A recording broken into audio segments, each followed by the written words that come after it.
اور میرے چھٹے امام امام جعفر صادق علیہ السلام کا دور ہے۔ جعد بن درہم جو بڑا دہریہ تھا، اس نے کچھ کیچڑ جمع کیا، کیچڑ کو ایک شیشی میں رکھ دیا۔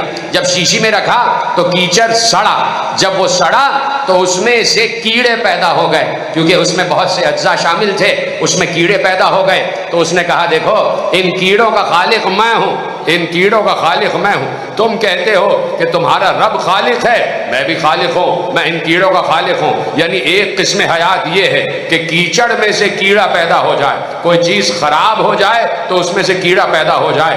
جعد بن درہم نے کہا ان کیڑوں کا خالق میں ہوں۔ یہ بات میرے امام تک پہنچی، لوگ اس کی بات کا جواب دے نہیں پا رہے تھے، یہ بات میرے امام تک پہنچی۔ امام اس کے قریب گئے، کہا اچھا تم ان کیڑوں کے خالق ہو؟ کہا جی میں ان کیڑوں کا خالق ہوں۔ کہا اچھا جب تم ان کیڑوں کے خالق ہو تو تمہیں یہ بھی پتا ہوگا ان میں نر کتنے ہیں اور مادہ کتنے ہیں،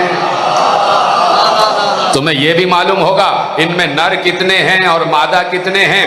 اچھا یہ بتا دو کہ تم ان کے خالق ہو تو تمہیں یہ بھی معلوم ہوگا ان میں کون کتنے دن زندہ رہے گا اور کون کتنے دن پہلے مر جائے گا۔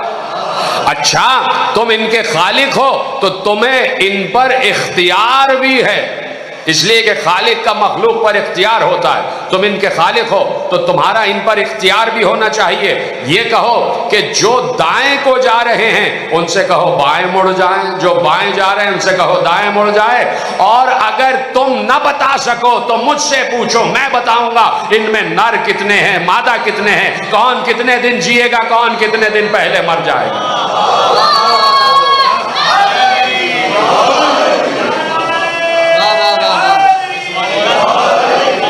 کون کب مرے گا، کون کتنا جیے گا، اور اگر اور پوچھنا چاہو تو میرے حکم کا اتباع کریں گے کہ دائیں والے سے کہوں بائیں مڑ جاؤ اور بائیں والے سے کہوں دائیں مڑ جاؤ تو یہ کیڑے میرا کہنا مانیں گے، یہ کیڑے میرا کہنا مانیں گے۔ تو ایک قسم حیات یہ بھی ہے، ایک قسم حیات یہ ہے، ایک حیات کی قسم یہ ہے کہ ایک پرندہ ہے چھوٹا سا، ایک پرندہ ہے چھوٹا سا، اتنا سا پرندہ ہے، اسے ققنس کہا جاتا ہے، اس کی چونچ میں 300 سوراخ ہوتے ہیں۔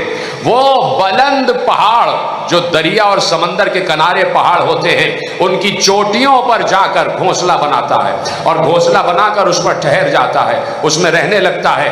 اس کی چونچ میں 300 سوراخ ہوتے ہیں، ہر سوراخ سے وہ روز کوئی نہ کوئی راگ نکالتا ہے، کوئی آواز نکالتا ہے۔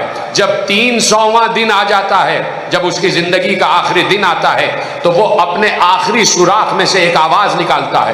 جب وہ آواز آتی ہے تو اس کے پورے جسم میں آگ لگ جاتی ہے، جب پورا جسم میں آگ لگ جاتی ہے تو وہ راکھ بن جاتا ہے، اور راکھ گھونسلے میں پڑی ہوتی ہے۔ جیسے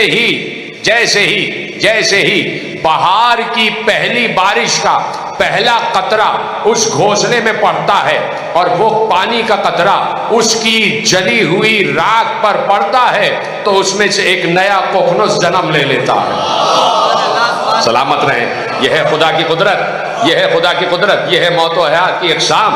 اس میں سے ایک نیا ققنس جنم لے لیتا ہے۔ اسی طریقے سے اللہ کا عرصہ حیات، اللہ کے اقسام حیات لکھا ہے۔ علامہ طنطاوی کی ایک بات مجھے یاد آ گئی، انہوں نے اپنی تفسیر میں لکھا کہ البانیہ، جزیرہ البانیہ میں ایک بہت بڑا جانور ہے جس کے جسم پر کانٹے ہی کانٹے نکلے ہوئے ہیں۔ وہ بہت بڑے حجم کا مالک ہے، بہت بڑے جسم کا مالک ہے، خود سے شکار نہیں کر پاتا، اس کی غذا ہے مچھلیاں، بس کرتا یہ ہے کہ دریا کے کنارے آ کے بیٹھ جاتا ہے۔ ایک اور کیڑا ہے، ایک اور پرندہ ہے، وہ پرندہ اس کا نام ہے اتاس۔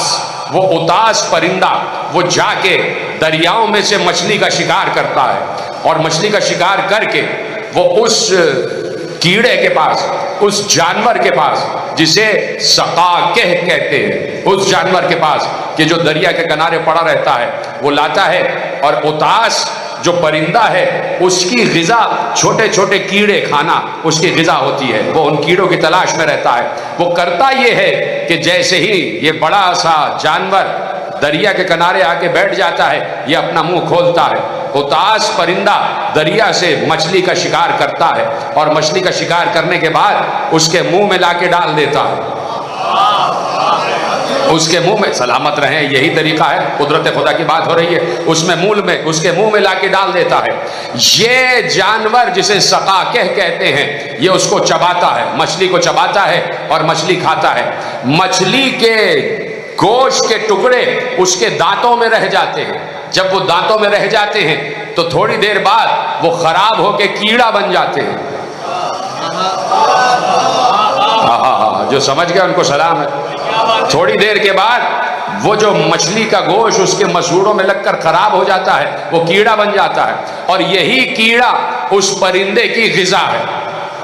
اب یہ جو سقاکے جانور ہے یہ منہ کھولتا ہے اور منہ کھولنے کے بعد کھڑا رہتا ہے، ایسے میں وہ سقاکے پرندہ، وہ سقاکے جانور کے منہ میں اتاس پرندہ آتا ہے اور اس کے دانتوں سے کیڑے جمع کر کر کے کھانے لگتا ہے۔ جب سارے کیڑے اس کے دانتوں سے ختم ہو جاتے ہیں تو یہ سقاکے پرندہ، علامہ طنطاوی لکھتے ہیں یہ سقاکے پرندہ اتنا بے وفا ہے، اتنا ناشناس ہے کہ جیسے ہی اس کے منہ کے سارے کیڑے ختم ہو جاتے ہیں یہ اپنے منہ کو بند کر لیتا ہے اور اس پرندے کو بھی کھا جاتا ہے، اس پرندے کو بھی کھا جاتا ہے۔ یہ ہے زندگی کی اقسام۔ اور اب موت